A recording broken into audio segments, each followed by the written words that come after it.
welcome once again to yet another episode of Two Noobs Talking. It's episode 115 out there. And with me, of course, are my two good friends. I can't do this by myself. I have to have help, for God's sakes. To the left of me is John Tracy, and to my right is Mr. Steve Murray. We are happy to have you guys with us. John, how you doing, man? How you doing this afternoon? What's going on? All morning I was doing OSHA training, so I'm just glad to not be looking at a computer screen listening to the government tell me what I can and cannot do. Oh, my God. That sounds torturous. It is. This OSHA training, my God, it sounds terrible. It's terrible. Oh, you have to, take a shower afterwards, or what? It's dirty. Figured as much.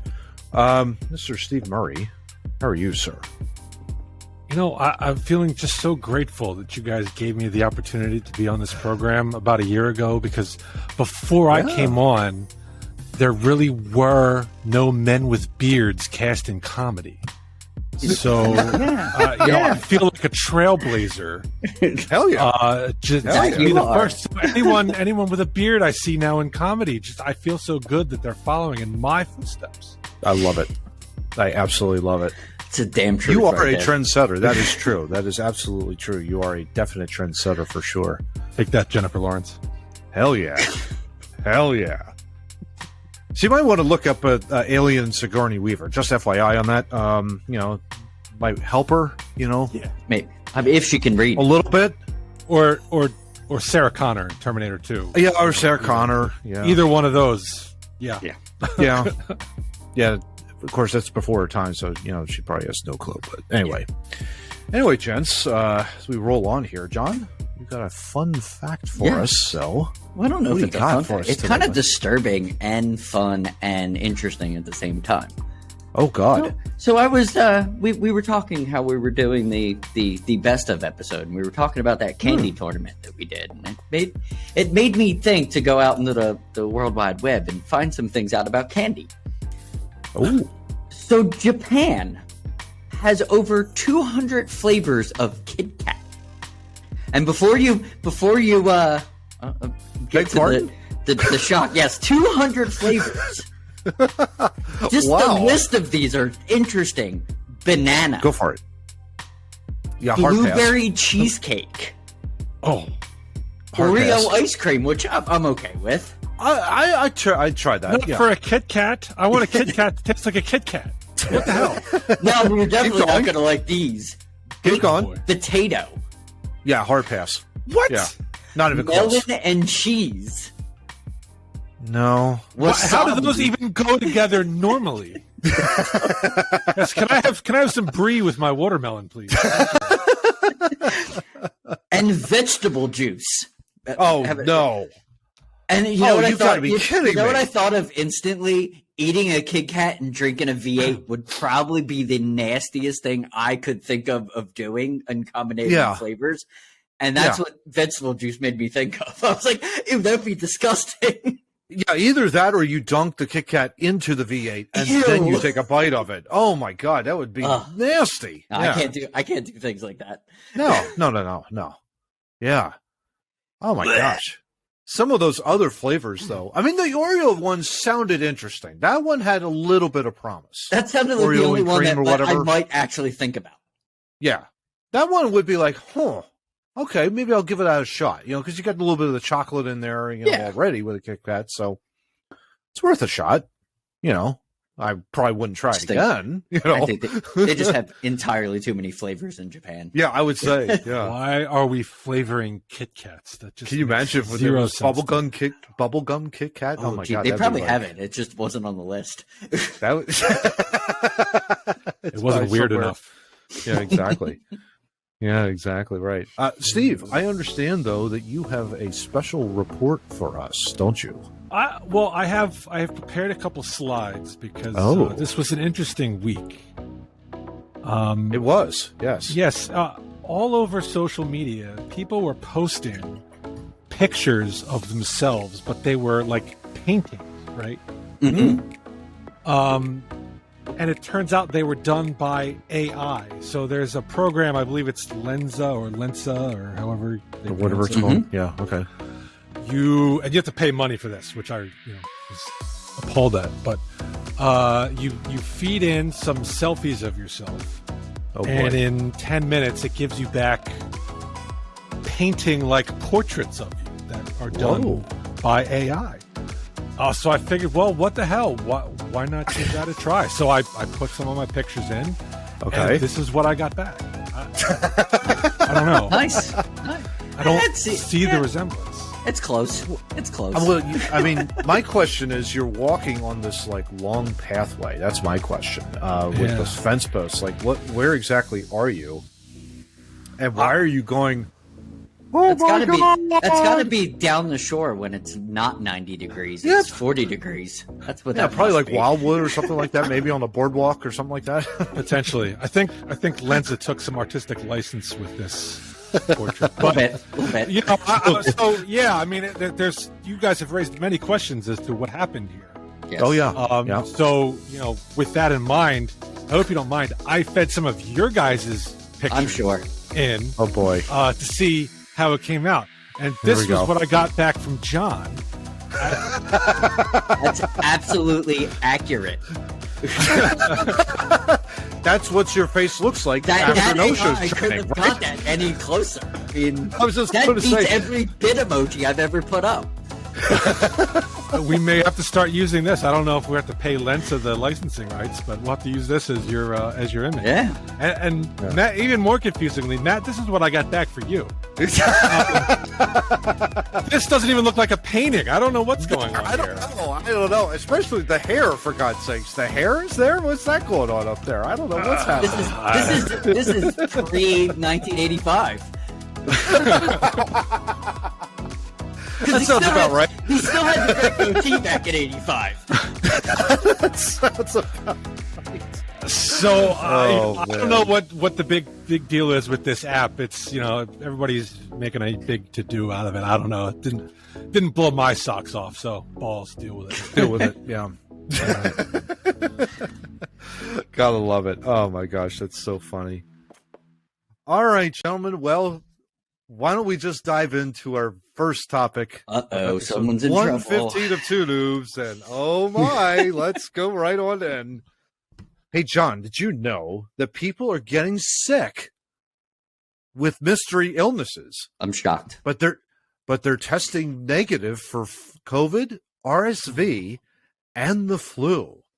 Dun dun dun. Wait a minute. So there's other viruses out there other than the ones that are on the TV? There are other viruses out there. Yeah, okay. Absolutely, yeah. A lot of people are getting sick right now. See, that makes me go, oh, no! Exactly. I guess that thing was accurate. Yes. An entire population that wants to be branded like cattle. I got it. Yeah, exactly. A lot of people are sick in the U.S. right now with fevers, coughs, sore throats. Flu and cold season has arrived early. That was unintentional. God bless you. It's caught people by surprise, of course. If you have a fever, getting tested for the flu and COVID may help you access antiviral treatments. It's the most wonderful time of the year to be a respiratory disease. La, la, la. We have a quote, gentlemen, from the Centers for Disease Control and Prevention. Director Can you cough when you do Rochelle. I'll try. Rochelle Walensky. She said this in a media briefing on Monday, gentlemen. She said this, quote, "The cold weather, the gathering indoors, all of that is good for respiratory viruses and bad for symptoms." And of course, stressing that multiple respiratory illnesses are here early this holiday season, challenging overstretched hospitals across the country. Not a surprise, I guess, in that regard. But gentlemen, of course, flu cases, hospitalizations have soared. Of course, we had Thanksgiving just this couple weeks ago. Some people were complaining they're still testing negative for the flu, RSV, COVID, but they're sick. So it's a big to-do. Oh my gosh, you're all getting sick. what's happening? Everything's falling apart. What is going on here? We have one writer on Twitter, Cora Harrington. She's getting a Two Noobs shout out because she said on Twitter, and I'm just accessing her tweet right now. So it turns out other people got that weird as hell virus that made you basically unconscious for a couple of days? Because that is one of the strangest illnesses I've ever had. So, John, since I know you love talking about COVID, and I know you love absolutely talking about people getting sick, what is your immediate thought on this ridiculous article? His immediate thought is he wants to go back to OSHA training. Yes.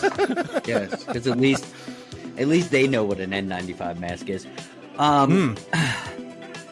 don't know. It's the exact opposite of what I said when we were talking about this 2 years ago. When people were afraid of getting sick. That was the COVID generation. Now they don't have COVID. Now they're mad because they don't have a label for what they have.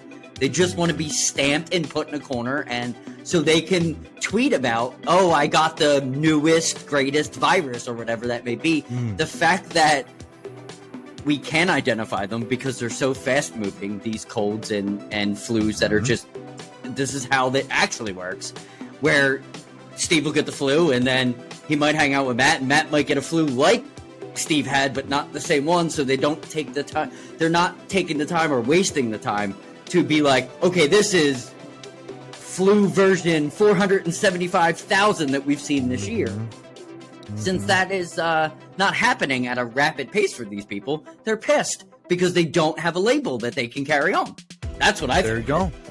I completely, I couldn't disagree with you on that one, John. I mean, everybody's identifying all over the place for themselves, and why not identify yourself by getting the most horrible flu you've ever had in the last 3 years? Of course, that may have something to do with the fact that we've all masked up and isolated ourselves, and we haven't had an immune system that's kind of combating all of this nonsense, but that's just me. I'm just throwing that out there. Doctors from at least 3 continents say that many different viruses, not just flu and COVID, are having a real party this year. People also shouldn't discount the idea that a COVID, RSV, or flu test taken early on may not necessarily go positive in that regard. So this red-hot level of influenza-like illnesses is a barometer that's based on patient symptoms. So it's likely encompasses many cases of flu, COVID, several other respiratory diseases showing up on doctors' doorsteps. Steve, your thoughts on this? What do you think? Well, I will point out first, I brought this article to everyone's attention. You did. So it's not number 3, and it's not weird. So no, it's not. But I bring that up not Steve's just fault. to be a wise ass. What you wanted to do is you wanted that Craig Matthews voice, that really annoying voice right at the start, which I absolutely love it. So it's great. Well, that's the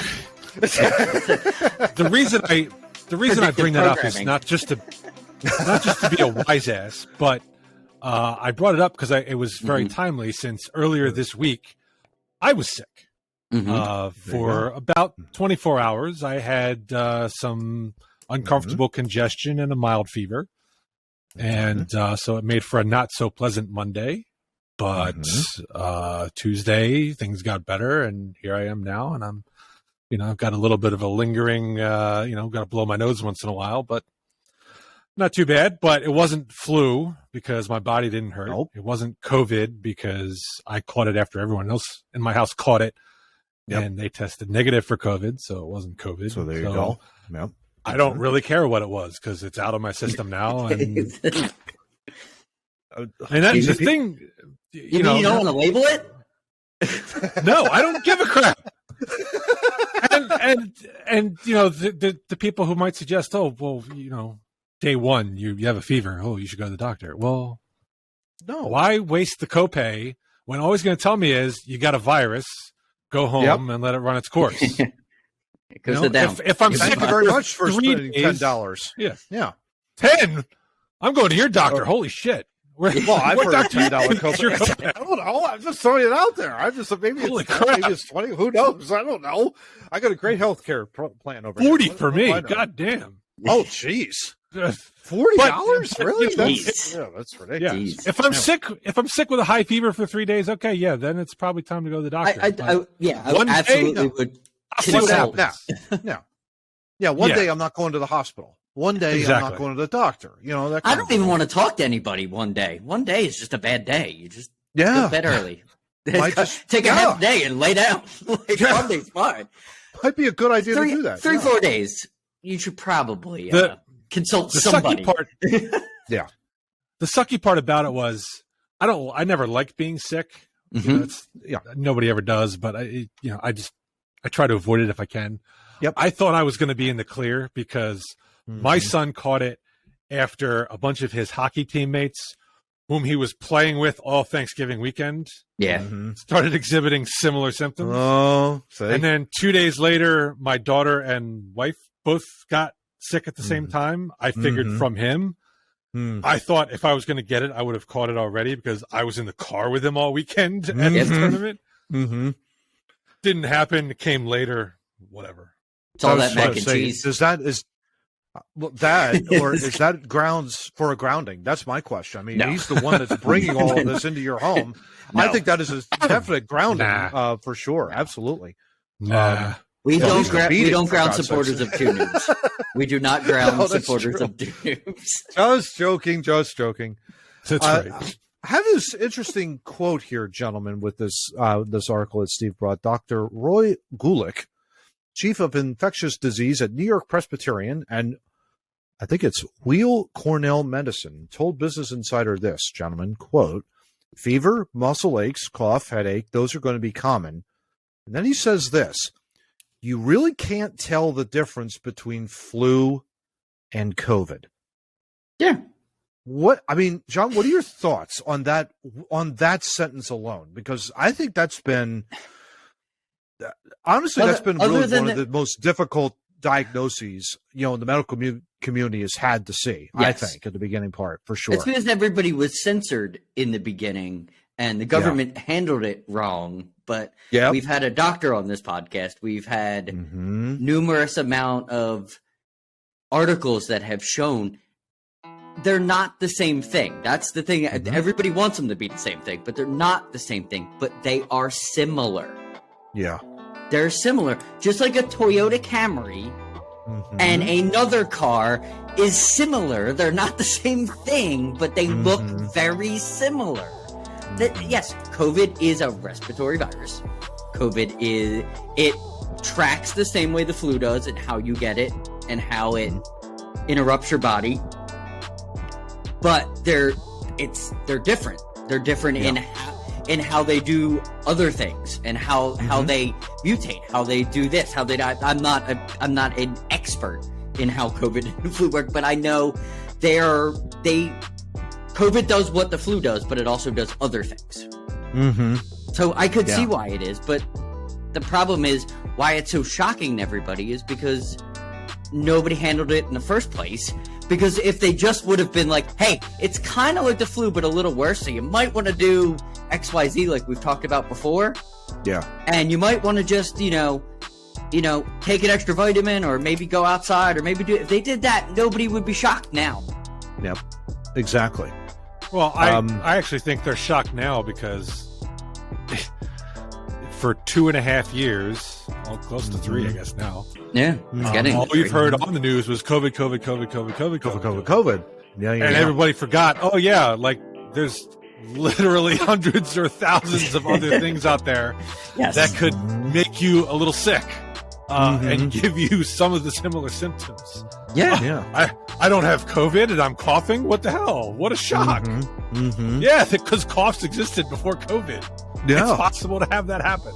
And thinking about it going forward, John, of course, coughing, it's basically the body's natural reaction to getting the virus out of your system. That's how it works. You don't ever want to put a mask on while you're coughing because that's putting it back into, this year's spikes in respiratory illnesses has also arrived earlier than usual.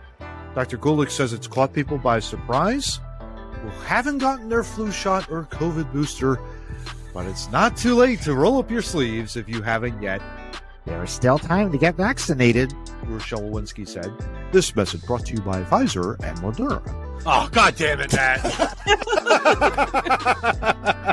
There you go, getting this community guideline For again. our TikTok overlords, I want to make this very, very clear. I am making fun of Rochelle Lewinsky saying you have to get vaccinated. That is the whole point of that entire, bit there. So there you go. Except I don't think you actually satisfied what the problem was. Which is the segment is not brought to you. No, exactly. The Actually. segment is not brought to you by COVID. Yeah, by Pfizer. By and COVID. Moderna. Not COVID either. Yeah, exactly. Not brought by that either. They say one final thing here. We'll just wrap it up with this, gents, and I'll get your thoughts. If you test negative for COVID and the flu, it's possible you may need to wait a few days and test again.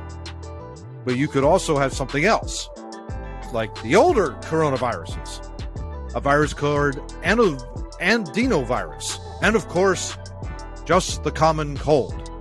All of these can cause an upper respiratory infection. Other illnesses that are circulating now include metapneumovirus and parainfluenza. Say that 3 times fast. But So, once again, unless it's serious, it probably doesn't matter what it is. exactly. So, who cares? Yeah. Exactly. And just before we get to topic 2, I just want to make clear, regardless of whether you test or not, if you're sick, stay the hell home. Yes. Yes. I don't want to catch your germs, Yeah. whatever they may be. Please do yourself a favor to stay home and rest. Yeah. Keep yourself away from others. Yeah, exactly. Yes. Go into your bubble and come out later. Yeah. All right. Topic 2, gentlemen, as we roll on here with our episode. And this one caught our eye. Another one by Steve caught our eye. Yeah. Facebook threatens to remove all news content if bill forcing payments to local media outlets passes. What the heck is going on here? So, let's read the article. Meta Facebook is threatening to remove all local news from its platform following reports that proposed legislation to force big tech to pay publishers for news content is being added to a defense bill in a bid to win approval during the lame duck congressional session. Way to go, Democrats.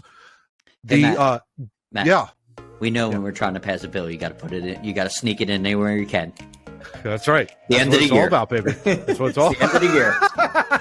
Got to get it in Anywhere you the can fiscal get it year, in. It Johnny. doesn't matter. Got to get it in there, baby. When Illinois Smith is elected in 2024, the first order of business will be to proclaim that I will not sign any bill that includes any more than one item in it. Each There you bill go. must pass on its own merit. Own merits. No riders, no attachments, no bullshit. There you go. No amendments, none of that. None of that nonsense. The hell with it. The Journalism Competition and Preservation Act. Wow. That's interesting. expensive. Yeah, that just sounds like it's 2,000 pages long, and I don't want to read it. Let's abbreviate that to JACPA. Made it through the Senate Judiciary Committee in September, but is running out of time to pass before the end of the year, when the House will flip to Republican control, including it in the National Defense Authorization Act, or NATA. I guess that's the best way I can pronounce that. An annual must-pass bill, this National Defense Authorization Act. National Defense Authorization Act, or NATO. Oh, and well, no. NDAA. And okay, if it had been NADA, I would have thought that was hilarious because that's Spanish for nothing. Now half How of our about I change it up? I listeners think that could change it up real fast. The National Authorization Defense Act. So there you go. The National Authorization Defense Act, or NADA, or NADA. There you go. No, you're just making shit up. No, I'm just making it up. It's an annual must-pass bill. Is seen as a strategy for both getting it done before the new Congress convenes in January. The legislative maneuver generated criticism Monday from Meta Facebook, which issued a statement in opposition to the Journalism Act and its potential pairing with the Defense Act. A spokesperson, gentleman, from Facebook said this, quote, "If Congress passes an ill-considered journalism bill as part of national security legislation," you gotta love it, "we will be forced to consider removing news from our platform altogether, rather than submit to government-mandated negotiations that unfairly disregard any value we provide to news outlets through increased traffic and subscriptions," end quote. Steve, thoughts? Matt. What do you think about that? What do you got? Obviously, we can't see the bill, so I don't know what it actually says. Yep. And this is what we were struggling with in pre-production. Does Facebook comb the internet for news stories and aggregates it into one spot and provides news to its users? I wouldn't use the word comb. Maybe haphazardly dump files into one area, and the algorithm sorts it out and puts it out. Comb is not a word I would use with Zuckerberg. So if it's talking about that, then yes, if Facebook is poaching news stories from news organizations, then they certainly should be forced to pay something for that.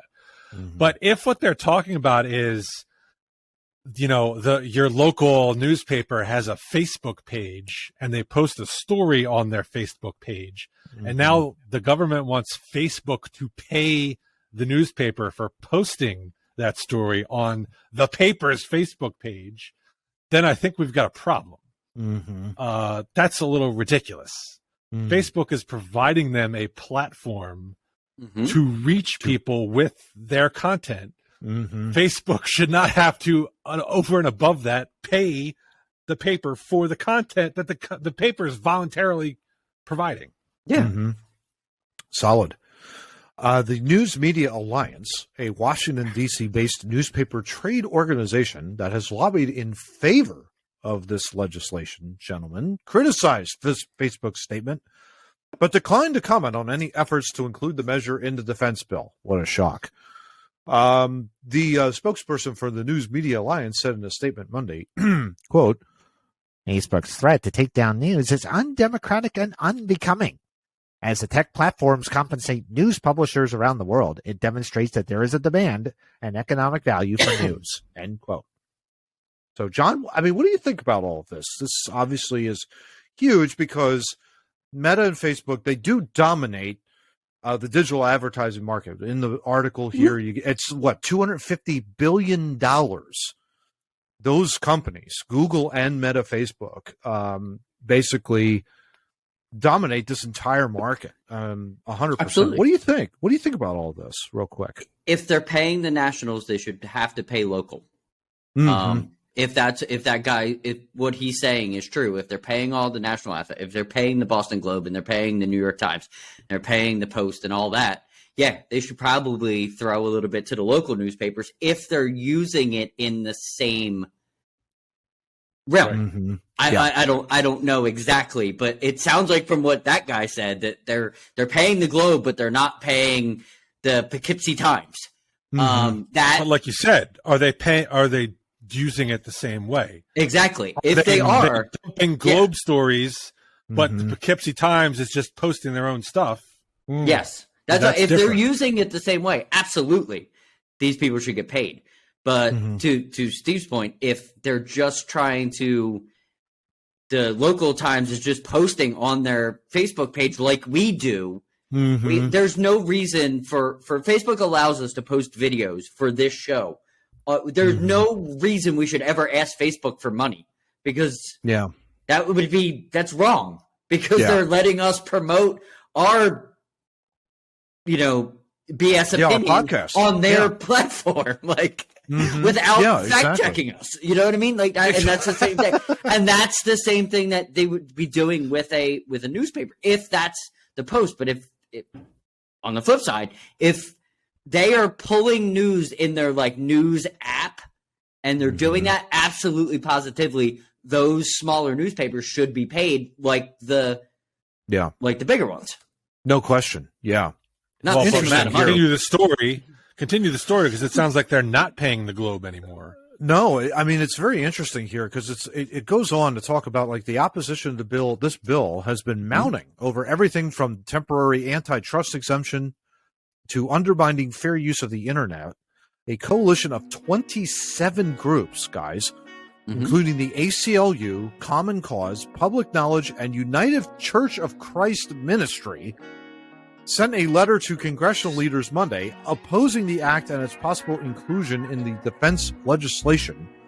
This coalition in the letter says this, quote, "This bill, despite months of advocacy and multiple revisions, contains far too many contradictions, complexities, and problems to be included in any omnibus or must-pass legislation." What a shock in that regard. But can I make one point here? Yeah, go ahead. This is probably what they should be having a committee about. Instead of the bullshit that they're having the committees about. Yeah. This is an attack on. This is something that should probably not pass. Or be taken out and then beaten to death for a year like they do other things. Yeah. And figure out exactly. It sounds a little bit more confusing than they're saying it is. Yeah. It's interesting here. News, and of course, like this is really what caught our eye here, gents. News publishers have struggled during this new millennium. Newspaper ad revenue, which peaked at, now get this, $49.4 billion in 2005, fell by more than 80% to $9.6 billion in 2020, according to the Pew Research Center. More than a fourth of the nation's newspapers have folded since 2005. Everything's going online. Everything is digital now. And so to your points, the Poughkeepsie Times, the Malvern Free Press, or whatever the case may be, over where I'm over at, these small community-based newspapers that post maybe once a week, they're not getting a ton of ad revenue. They're just not. They have to be on Facebook in order to be seen. Yeah. Much less. I mean, I can remember getting, like, when I was growing up in the Springfield area, Orland area, we would get like a Springfield Times. It was a community paper. It was once a week. And now they barely print anything out. I talked to the parents, I think it was over Thanksgiving, about it. It's like they barely send anything out anymore. Everything is digital.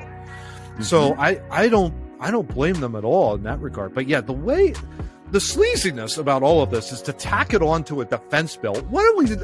Are we not shocked anymore with what Congress is trying to do? I mean, really, at the end of the day, come on. It's like, give me a break with all of this. Like, treat this bill separately. I agree with Illinois Smith, which is why we should vote for him in 2024. One bill at a time, damn it.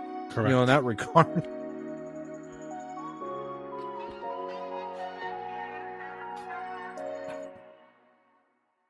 Did you enjoy that drink, Mr. Murray? Very much so. Very good. It's just really nice to hear when we come out of a break.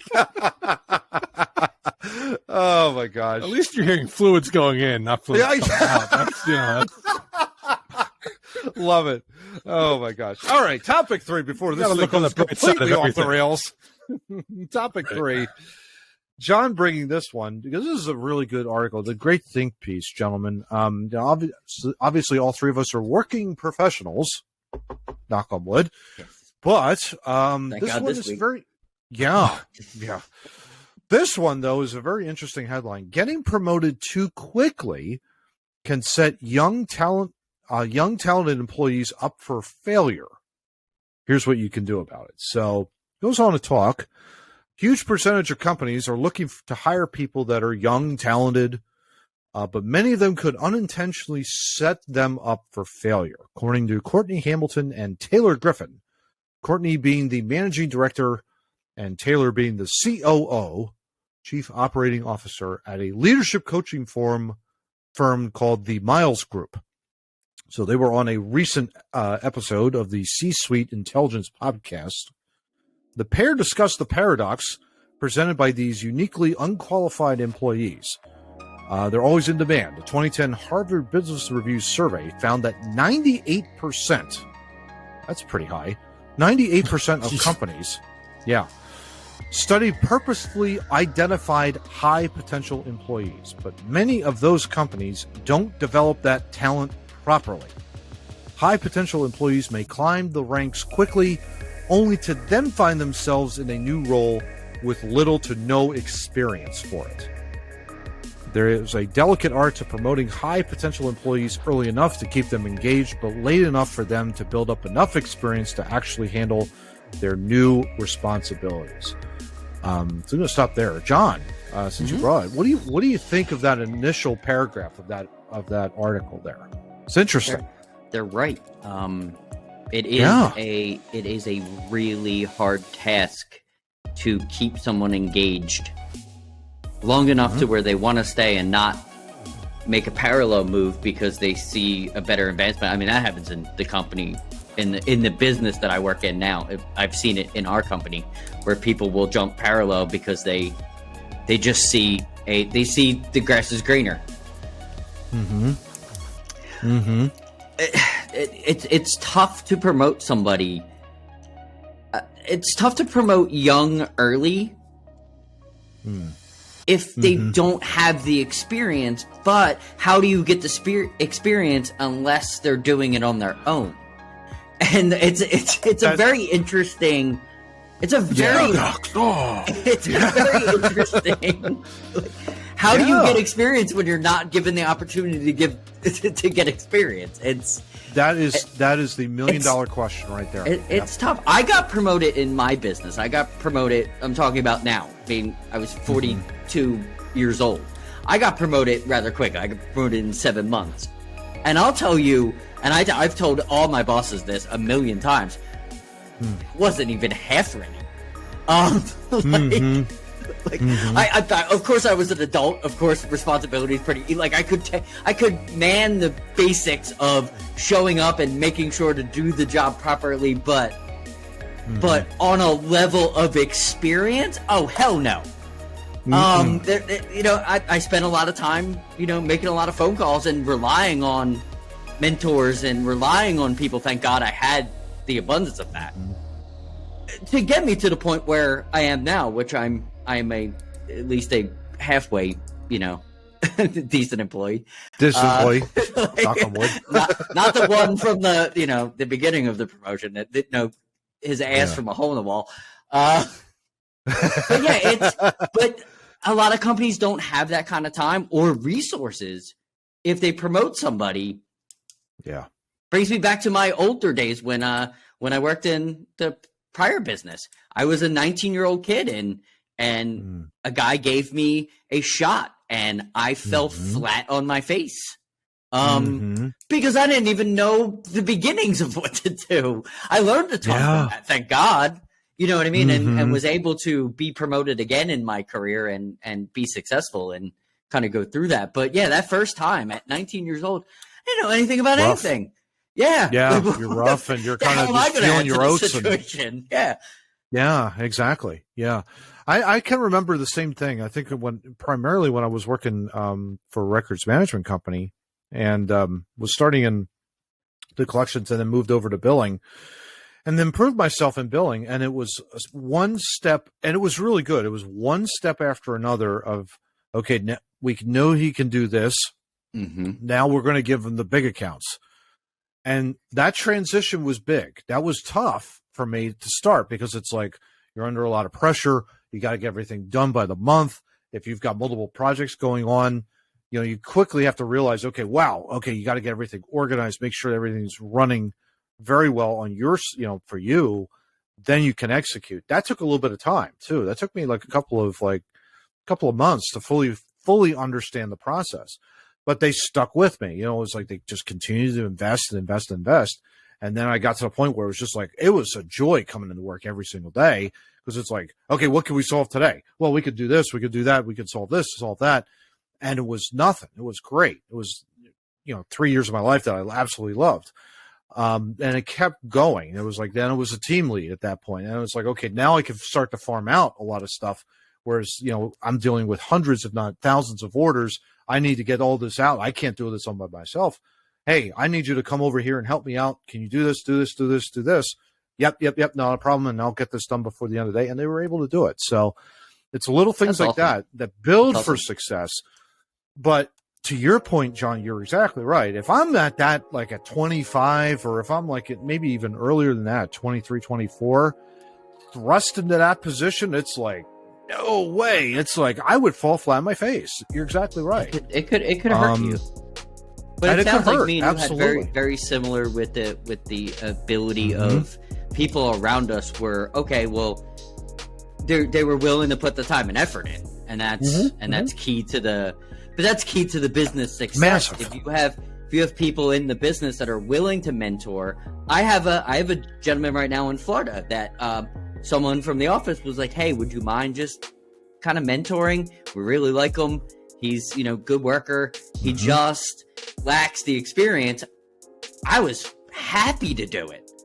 Absolutely happy to do it. That's awesome, because that's something under my way. I get to have someone underneath. I'll learn things from him just as much as he'll learn from me, and that's key. If business can do that, that might be we might have found the successful point of if you can get a mentorship program going with those younger people, they'll succeed very well.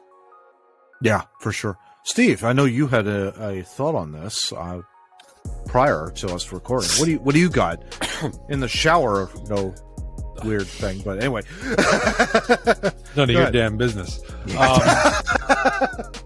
What John's saying, I think, is sort of along the same lines I was concluding, which is I don't like the headline of this article in that generically it says promoting people quickly is bad in all circumstances. I think context really matters a lot. Big go. And I think what you have to have is, one, you have to have a support system in the company to help the person.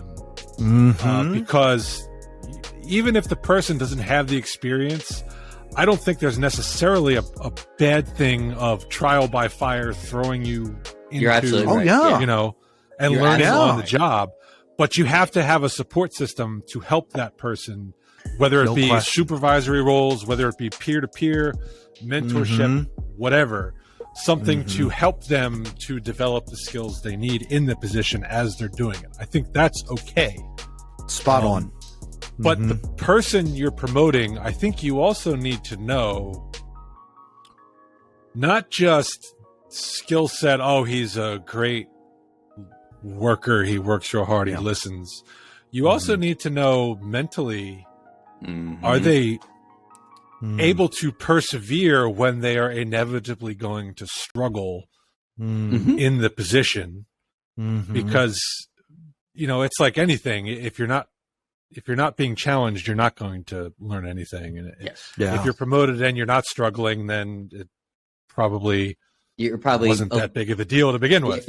You're probably below your level of that you should be. Right. So if you're being challenged properly in your job, then you are going to have times where you will struggle, and the organization needs, one, not only to support you, but B, to give you the freedom to struggle. That's, a larger company, that's probably more able to happen than, say, a startup where we're going to make you CEO at 25, and the next decision you make is either going to make us $1 billion or going to kill us. Dollars or kill us, exactly.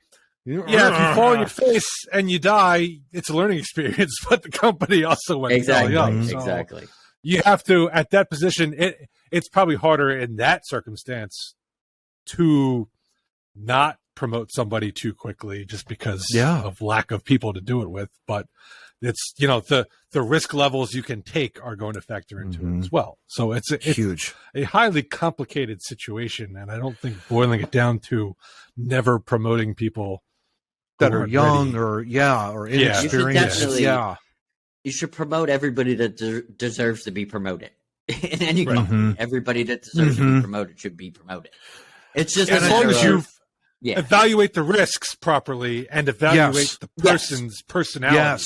Can they take and that's such a key point. That's such a key point, because you're right. You don't want to your point, Steve, you don't want to put somebody in a position where if they're struggling when the shit's really hitting the fan, you don't promote that person. You have to teach them to get better over that, essentially, and overcome those deficiencies, I guess you could say. But that's not exactly what I mean. What I mean is if they're struggling, are they going to be like, all right, I'm going to fix this.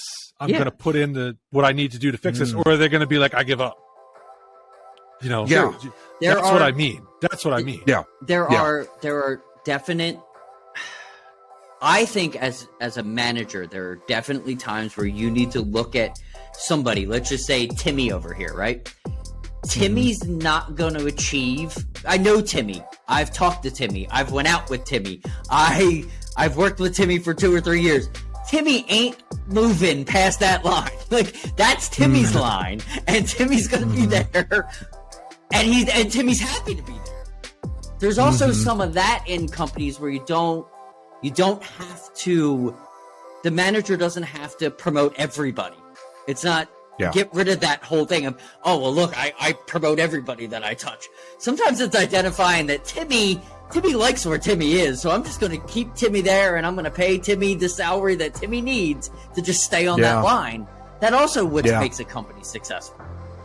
Don't upset the apple cart. Just leave it as is, essentially. Yeah, you're exactly right on that, too. Yeah, it is a balancing act. There's no question. And Steve, appreciate that clarification because you're right. And again, you're right on that. It's interesting here. Except for when he's not. Exactly. And they talk here a little bit too, just to close this out, guys. They're talking about 2 different types of risk with any promotion: scope and scale risk. This message brought to you by LinkedIn. Just joking. Joking. Scale risk means someone is being tasked. TikTok on that one. Exactly. Scale risk means someone is being tasked with completing a similar job, but at a much larger scale. So they give an example: CEO, $100 million company, now all of a sudden going to $500 million. That's scale risk. Yeah, that makes sense. Scope comes when the nature of the person's new responsibilities are completely new to them. They usually aren't impossible jumps to make, and they're common for a high potential employee. So it's really, and their final sentence here, the employee's ability to handle their own or their new responsibilities is only one factor for their future success. The other has to do with the people around them. And that's key too. That's key. I think that's a summary of all of our points, really.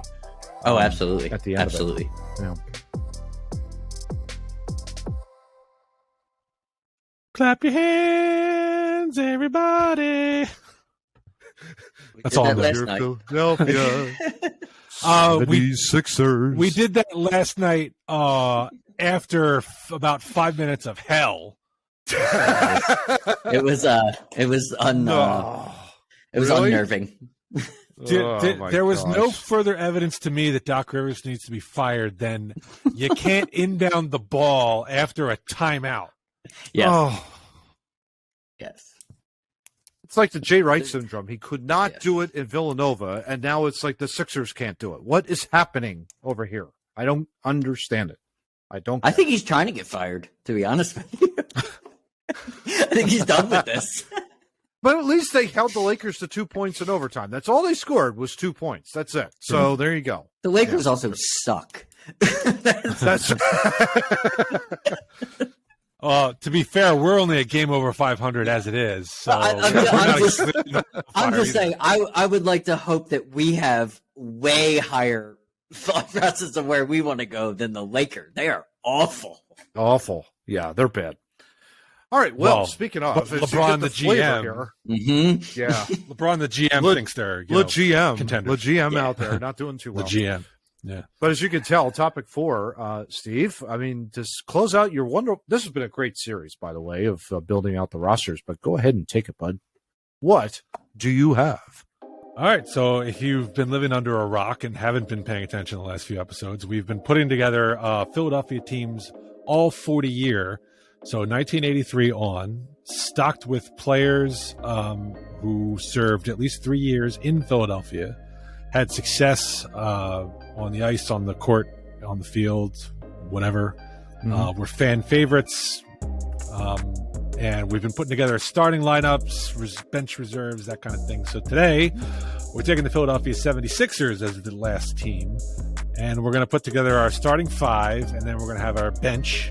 And then at John Tracy's request, we're going to do some really oddball things at the end to really flesh this thing out. Love it. Because we needed to stretch this whole thing out, didn't we? Yes. Now, pre-production. One thing you people out there in Two Noobs land may notice about today's roster, as opposed to the last 3 weeks, the Phillies had some pretty decent depth, I think. The Eagles certainly have had some good depth at many of the positions. The Flyers were a little light on, let's say, defense, but left wing, centers, left wing. With centers, we were very stocked with. We had some really difficult decisions to make. Yep. The Sixers over the last 40 years have given us a whole hell of a lot to utilize for selecting this team. And so the selections, at least to the starting five, may not be the hardest thing we've had to do all day. We would all say that if we said it all at the same time, we would say the same one. Probably. Yeah, exactly. Yeah. So since the positions in basketball have numbers associated with them, we're just going to go in order. There you go. So the one, as everyone probably knows, well, maybe not, if you don't follow basketball that much, is the point guard. Yes. There you go. And we're sad to say we've only got 3 on this list who pretty much qualified. Yes. To we be like on all here. of them. We like all 3. You know, we do. But, yes. We do. Yeah. We just Yes, wish there were more. That's all. But there is it's kind of like, unlike the Reggie situation, but kind of the quickness of the Reggie situation is Mo has to go on because the talent level between Mo and the other 2 guys is night and day. Yeah. And for full disclosure, so we've got Mo Cheeks as one of the candidates to be the starting point guard on our 40-year team. Yep. The other 2 are Drew Holiday and Eric Snow. There may have been other point guards in 76ers history, but I'm not sure they played 3 years in the town. Yeah. And if they did, they may not have been really worthy of a selection. If you think somebody's missing on this list from the Sixers, please feel free to correct us in the comments below or send us a message on the website or do whatever the hell you want to do. Just don't scream in Matt's ear.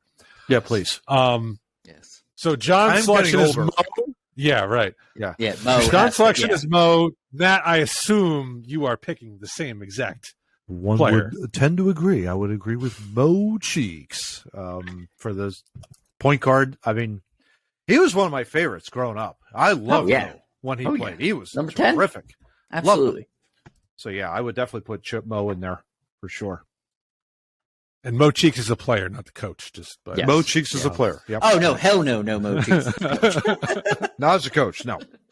All right, then moving on to the 2. And though we have a little bit more depth on this one, I still think we know exactly what the answer is. No pun intended. I didn't even do that on purpose. It just Nice. but for formality's sake, the list includes Allen Iverson, Andrew Toney, Hersey Hawkins, Lou Williams, and Aaron McKee. Oh, Matt, man. I go to you first, knowing the answer, but please go ahead anyway. Aaron McKee? No, I'm kidding. It would definitely have to be Allen. I mean, AI, for God's sakes. I mean, yeah. Like Lindros at the first center position. Yeah, you put Allen in the starting lineup. Yeah. So definitely, yeah. John, any disagreement? No, but for an hour today, I watched the crossover film over and over again of Michael Jordan when he crossed over Michael Jordan as a young guy, just so I could feel, what it was like to have Allen Iverson on our team back in the day. Oh gosh, he was so much fun to watch. Yeah. Did you see any similarity from that and when Joel crossed over LeBron last night? Yeah. It unfortunately ended in a failed dunk attempt, but yes. Boy, did LeBron look bad on that one.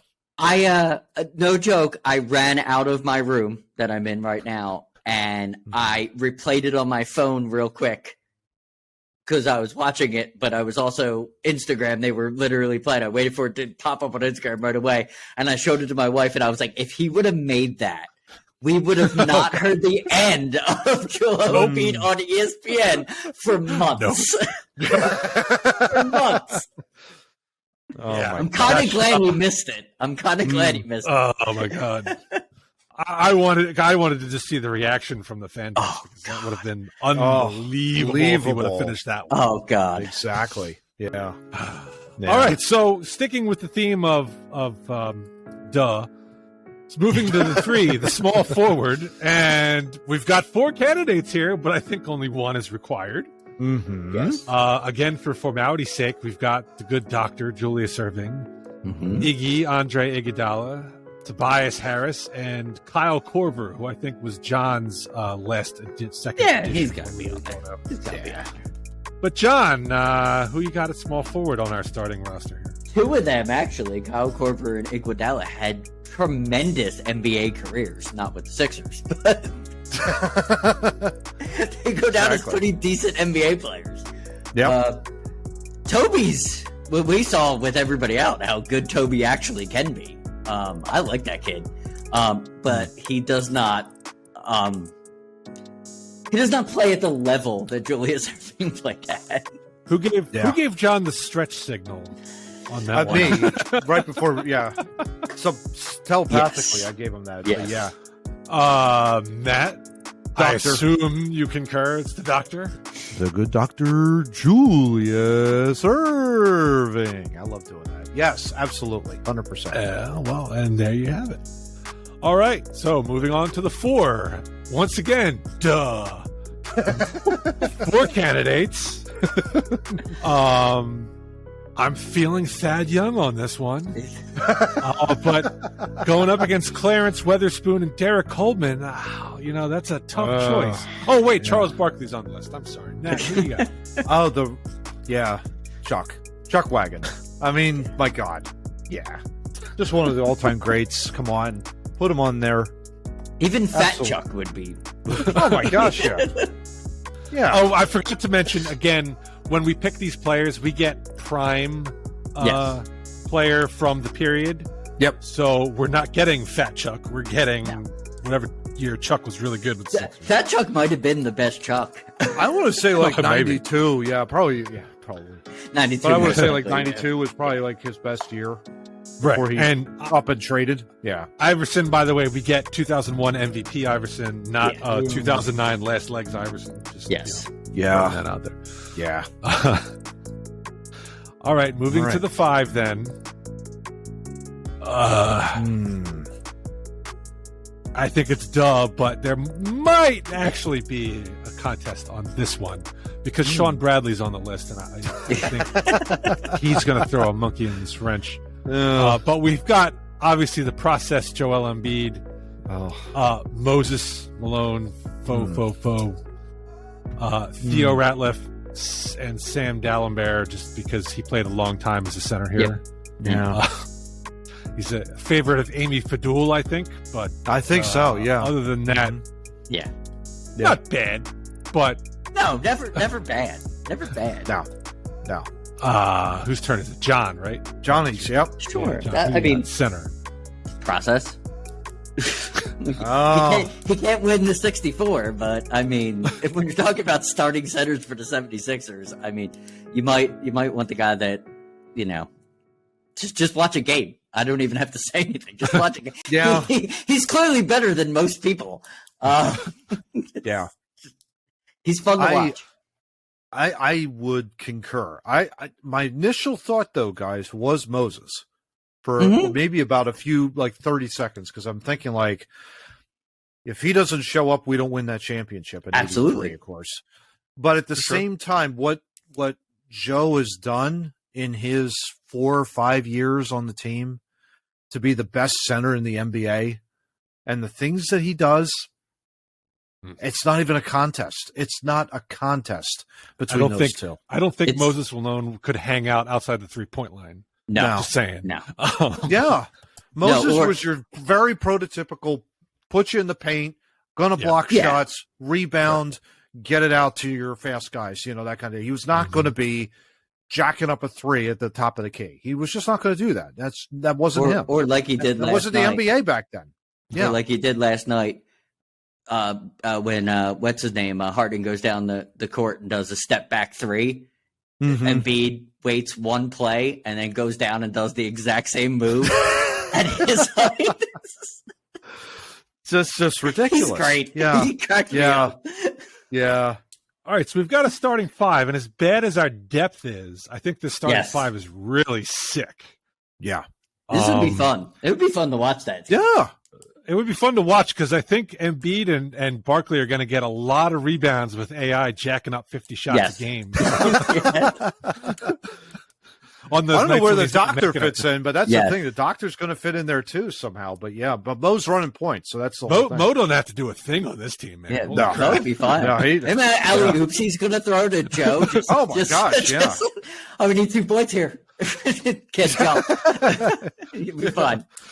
Exactly. All right, so before we get into kind of the bench, the guys in pre-production, we did talk about we should probably name a 6-man first guy off the bench.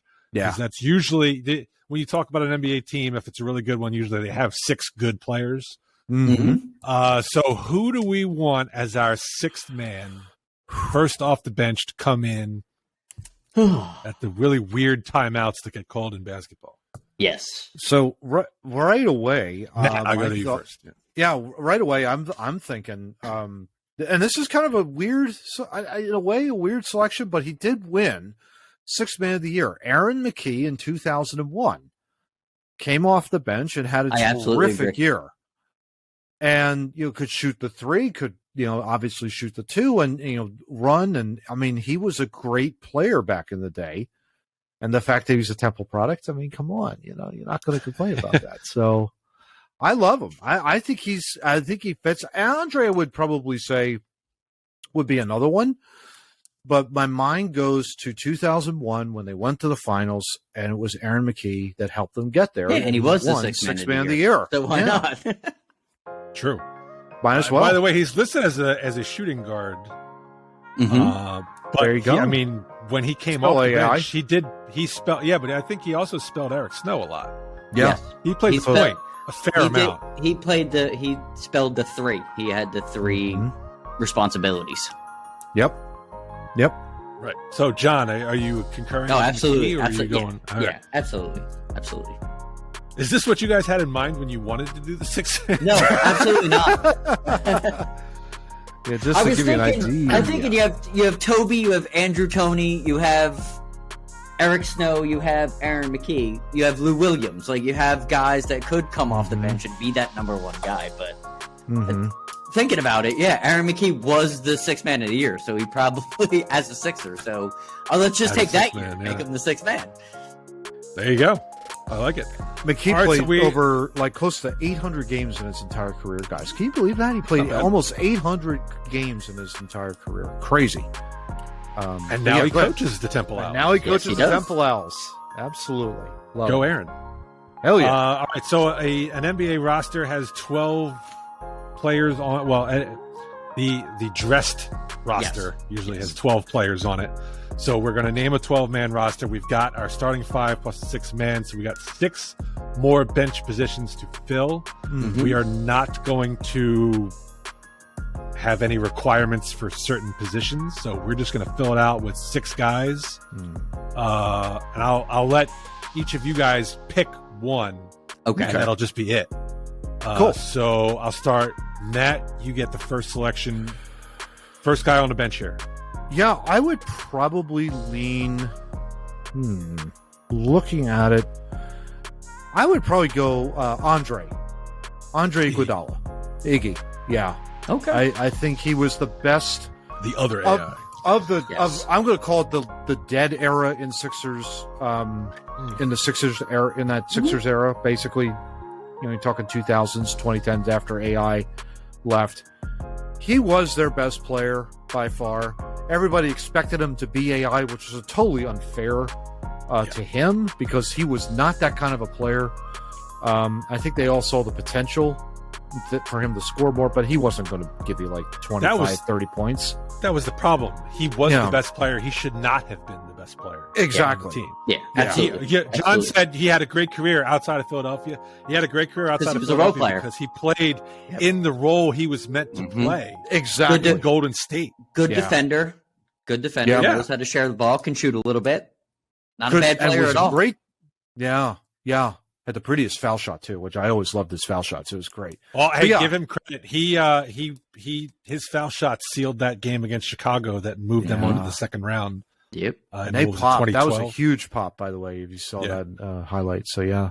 All right, John. So next man. Pick him quick. I got to take Andrew Toney. I need a shooting guard coming off the bench to spell Allen for 3 seconds. Because Allen's going to play all 48 minutes. So just when he needs to sit down for a minute. Yeah. Boston Strangler. You need the Boston Strangler. You just need him. Yeah. You need him on your bench. Absolutely. Yeah, no doubt. All right, Matt, next. Go Moses. Need a defensive, center. Need some guy to backup center. Need a backup center because JoJo goes down. So why not go for the greatest, one of the best centers ever in the history of the Sixers history? So Moses. All right, how many John, we got left? Keep it rolling here. We got 3 left. All right, so I'll go Eric Snow as the there you go, as another guard because we need a good lockdown defender. Interesting. Yeah, I was just going to say over Drew Holiday for you. Yeah, because I know you love Drew. Eric Snow's a pit bull though. He was, especially we get him in that run the same as we get Aaron McKee, same as we get Allen Iverson. We get that year. He was by far a great player that year. Yeah. As long as he's not broadcasting. Exactly. Not or falling sleeping. asleep. Exactly. Yeah, exactly. All right, we got 2 spots left to fill. Before I go back to you, Matt, I will point out we don't seem to have a backup power forward at the moment. I guess that's the only real deficiency I'm seeing at this point. Yeah. You could slide Moses over, but you could slide Moses over, but you might need. I was just going to say you could probably do the same thing with Theo. Throw him over on the 4, maybe. That's probably true, also. Yeah, not regard. So who's your last pick for the bench here? I would have to. You know what? I'm leaning Theo Ratliff just to make to move him over to the 4 to spell Chuck. I think having him on the floor, from he could get you some defensive rebounds. He could block shots down low. Real solid defender. He was a tremendous defender. I was shocked that they traded him. I really was shocked when they made the move to trade him for Mutombo. But I get it. But at the same time, he was injured. You have to remember that too. Yeah, that too. So he was not going to be around for the playoffs. Yeah, and they needed a center. They needed to get the Kembe. Yeah, exactly. I feel like I seem to recall people felt like he was miscast as a center on this team anyway. I agree. Yeah, he probably should have been a 4 instead of a 5. So having him as a potential backup 4 is probably not the worst thing in the world.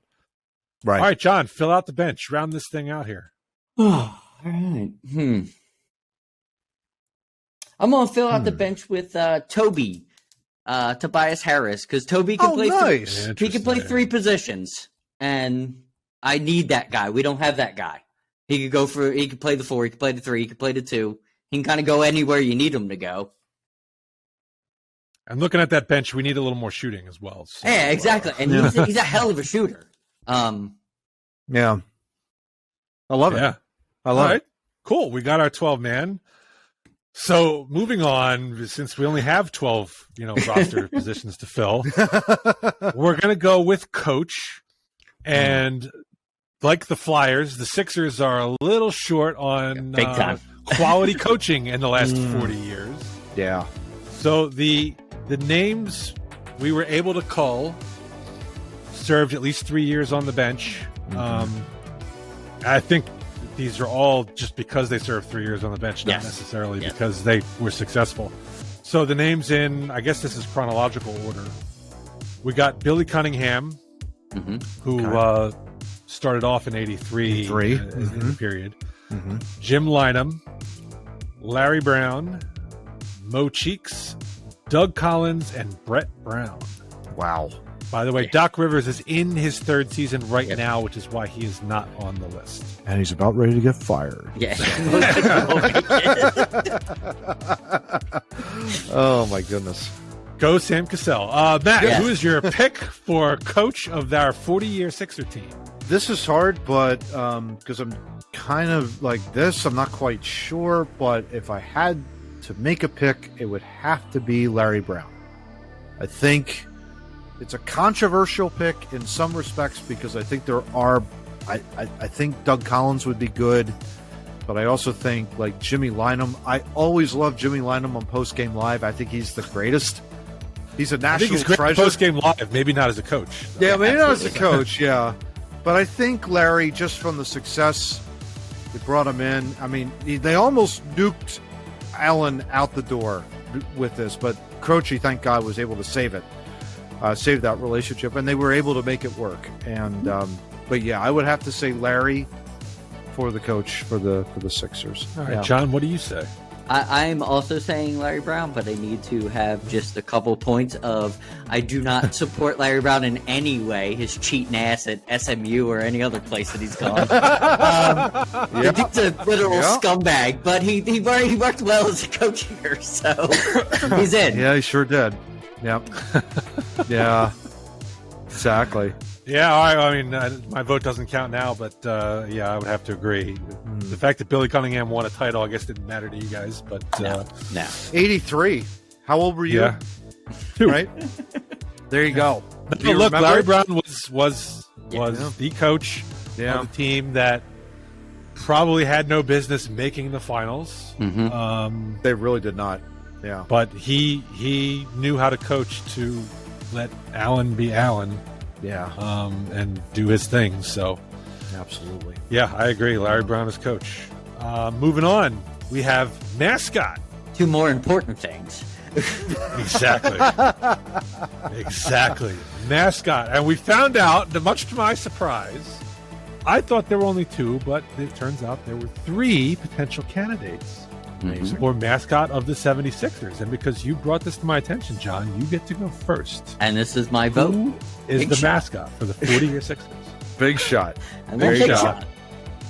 Matt, I have to ask you to put a picture of him up on the screen. Done. For those who don't know, like me, who that was. The other candidates, just so you know, before Matt gets his pick, were Franklin, the current Sixers mascot, who was a dog, not a fat Benjamin Franklin. Yes. And the other is, of course, the coked out hip hop. There you go. Yes, steroid up. Was steroid, peak steroid era. Oh my gosh, freaky ass bunny. All right, Matt, are you agreeing with John on Big Shot, or are you going to go a different direction here? It's interesting because it's like I'm leaning Franklin. I like the idea of a dog being a mascot. I don't know why, but it just seems it would fit.